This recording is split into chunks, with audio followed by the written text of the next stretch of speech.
کے ساتھ جرمانہ جو ہے وہ میکسیمم جو ہے وہ 1 لاکھ روپے ہے۔ اب جب کیس یہاں آیا تو سب سے پہلے جو خان صاحب کے وکلا تھے انہوں نے کہ یہ اس کا جو ہے وہ ٹرائل جو ہے وہ یہاں نہیں ہو سکتا، یہ مینٹینیبل نہیں ہے۔ ہمارا پہلا آبجیکشن جو تھا خان صاحب کے وکلا کا وہ وہاں یہ تھا۔ ایک تو اس میں یہ وجہ تھی کہ 137 الیکشن ایکٹ کی جو دفعہ ہے اس کی سب سیکشن 4 جو ہے وہ یہ کہتی ہے کہ جب بھی کوئی ڈکلریشن اسٹیٹمنٹ جو ہے وہ کسی بھی ممبر اسمبلی کی طرف سے سبمٹ ہوگی تو اس کے 120 ڈیز کے اندر جو ہے وہ آپ کو کمپلینٹ فائل کرنی پڑے گی۔ لیکن یہاں 3-4 سال کے بعد ڈیفینیٹلی ایک سازش تھی، اس کو اس میں کیا گیا اور پھر 3-4 سال کے بعد وہ ہوئی۔ وہ پوائنٹ جو تھا وہ ایک بار وہ ہے اس کو ہائی کورٹ سپریم کورٹ میں گیا، لیکن ابھی بھی وہ میٹر پینڈنگ تھا کہ آیا ایڈیشنل سیشن جج اسلام آباد اس کو سن سکتا ہے یا نہیں سن سکتا۔ اس کے باوجود جو ہے وہ اصلی پینل میں جو ہے وہ فیصلہ کیا گیا اور میکسیمم جو پنشمنٹ تھی 174 کی وہ دی گئی، 3 سال سزا دی گئی اور اس کے ساتھ جو ہے وہ 1 لاکھ روپیہ جرمانہ کیا گیا۔ اور آگے اسی کے تسلسل میں الیکشن کمیشن نے جو ہے وہ 5 سال کے لیے نائب کیا۔ پورا پاکستان آپرس کے جو نمائندگان ہیں، کوئی بھی شخص جو ہر شخص کو پتا تھا کہ اس میں فیصلہ کیا آنے والا ہے، ہر شخص پہلے سے جانتا تھا، اس لحاظ سے نائب متنازع فیصلہ۔ اور پھر جب اس کا ٹرائل شروع ہوا اس میں انہوں نے کیا کیا کہ سب سے پہلے ان کی جو جج صاحب ہیں انہوں نے کچھ دن پہلے اپنی فیس بک آئی ڈی پہ مختلف پوسٹیں شیئر ہوئی اور بعد میں جو سیشن جج تھے ایڈیشنل سیشن جج صاحب انہوں نے یہ بات ایڈمٹ کی کہ میری آئی ڈی سے وہ پوسٹیں شیئر ہوئی، لیکن ان کا یہ تھا جی یہ ہیک ہو گیا تھا۔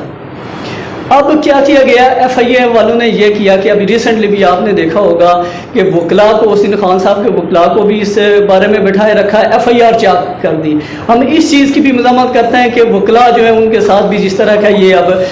جو ہے وہ رویہ جو ہے وہ بڑھتا جا رہا ہے۔ انہیں یہ چاہیے تھا فیس بک سے جا کے ریکارڈ منگوا لیں، 2 دن کی بات تھی، ریکارڈ آ جاتا کہ آیا جج صاحب کے اکاؤنٹ سے وہ چیز ان کا اکاؤنٹ ہیک ہوا ہے یا نہیں ہوا ہے، لیکن اس بات سے ہٹ کے انہوں نے خان صاحب کے وکلا کو جو ہے وہ اس طرح زیر بار کرنا شروع کر دیا۔ اب ویسے بھی آپ لوگوں کو بھی پتہ ہے جب بھی کسی جج پہ کوئی بھی جو ایک پارٹی ہے وہ عدم اعتماد کر دے تو جج کے لیے اخلاقی طور پہ بھی یہ بنتا ہے کہ وہ کیس نہیں سنتا، چھوڑ دیتا ہے۔ اب اسلام آباد میں اور 30 ایڈیشنل سیشن جج ہیں، کوئی اور سن سکتا تھا، لیکن یہاں یہ درمی ہوئی کہ 19 جج صاحب نے سننا تھا، وہ اس لیے کہ ایک سازش جو ایک رچائی گئی تھی اس میں انہی کو فٹ کیا گیا تھا، اس لیے انہوں نے اس کو بالکل نہ چھوڑا اور سنا۔ ٹرائل کو بھی آپ دیکھ لیں کہ ایک طرف تو یہ کہا جاتا ہے کہ پاکستان میں سال جو ہیں وہ کیسوں کے ٹرائل نہیں ہو رہے ہیں، دوسری طرف جب آپ نے دیکھا کہ انصاف فوری ملتا ہے تو چھٹی والے دن بھی جو ہے وہ عدالتیں لگتی رہی اور اس کا ٹرائل ہوتا رہا۔ پھر جب 342 کا چارج فریم ہوا، سیکنڈ چارج جب فریم ہوا، اس میں جو ملزم ہوتا ہے اس کو ایک رائٹ دیا جاتا ہے کہ آیا آپ اپنی صفائی میں کوئی شہادت پیش کرنا چاہتے ہیں یا نہیں پیش کرنا چاہتے۔ اس میں خان صاحب نے کہا کہ میں اپنی شہادت جو ہے وہ پیش کروں گا۔ اس میں انہوں نے بلکہ ایک جو ان کا پہلے پولیٹیکل سیکرٹری پہ تھا، ایک برگیڈیئر جو اس وقت شاید کسی جنرل کے عہدے پہ، اس کا بھی کہا کہ اس کو بھی آپ اس میں بلا لیں کورٹ وٹنس کے طور پہ۔ اب عدالت کو تو چاہیے تھا کہ اس کو کورٹ وٹنس کے طور پہ بلاتے، باقی جو لسٹ دی گئی تھی ان کو جو ہے وہ طلب کیا جاتا، لیکن چونکہ انہوں نے پہلے سے ایک بات یہ بھی آ رہی کہ 5 اگست سے پہلے انہوں نے فیصلہ سنانا ہے یا 5 اگست تھا، وہ ٹارگٹ ان کا تھا، تو اس بات کو بھی انہوں نے ٹرن ڈاؤن کیا۔ اور جو فیئر ٹرائل جو کانسٹیٹیوشن میں دیا گیا کہ ہر شخص کو جو ہر شہری کو فیئر ٹرائل کا حق حاصل ہے اس سے محروم کیا گیا۔ اسی فیصلے کو اگر دیکھا جائے بات تو یہی ہے کہ یہ جو توشہ خانہ فیصلہ تھا یہ کڑی تھی جب قائد اعظم کی جو ہے وہ ٹرین کو ایمبولینس جو ہے وہ ہو جاتی ہے، راستے میں خراب ہو جاتی ہے،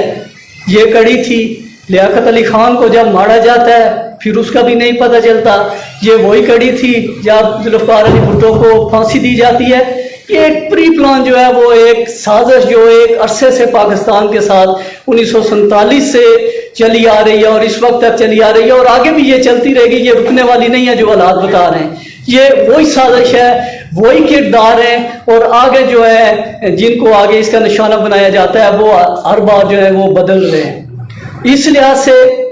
ان اداروں کو اور پاکستان کے ان لوگوں کو یہ بات دیکھنی چاہیے، اگر یہی صورتحال پاکستان میں رہی کہ عوامی مینڈیٹ کی قدر نہیں کی جائے گی, عوام کے فیصلے کی قدر نہیں کی جائے گی, انہوں نے اپنا فیصلہ ہی ٹھونسنا ہے. تو پھر ہم آزاد کشمیر کی عوام کو بھی یہ ہم سوچ رہے ہیں, اور سوچنے پہ وہ لوگ ہمیں مجبور کر رہے ہیں کہ کل آیا ہم کس ملک کے ساتھ ہم پچھلے 60-70 سال سے علاقہ نعرہ مار رہے ہیں جہاں ان کے لوگوں کو جو ہے وہ بنیادی حقوق حاصل نہیں ہے.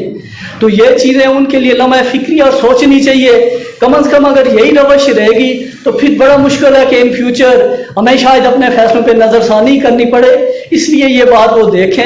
اور جو سینٹرل بار کے وکلا ہیں وہ بھرپور طور پہ اس کی مذمت کرتے ہیں. یہ جو فیصلہ ہے اس کو ہم کسی طور پہ نہیں مانتے ہیں. ایک سازش کے تحت کیا گیا فیصلہ ہے, آئین و قانون کے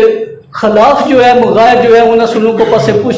ڈال کے یہ فیصلہ کیا گیا ہے. تو اس لحاظ سے ہم یہ جو فیصلہ ہے وکلا سینٹرل بار آزاد کشمیر کے وکلا جو ہیں وہ اس فیصلے کی بھرپور مذمت کرتے ہیں, اور ایسے فیصلے جو ہیں وہ کسی بھی طور ہمیں قابل قبول نہیں ہیں. بہت شکریہ.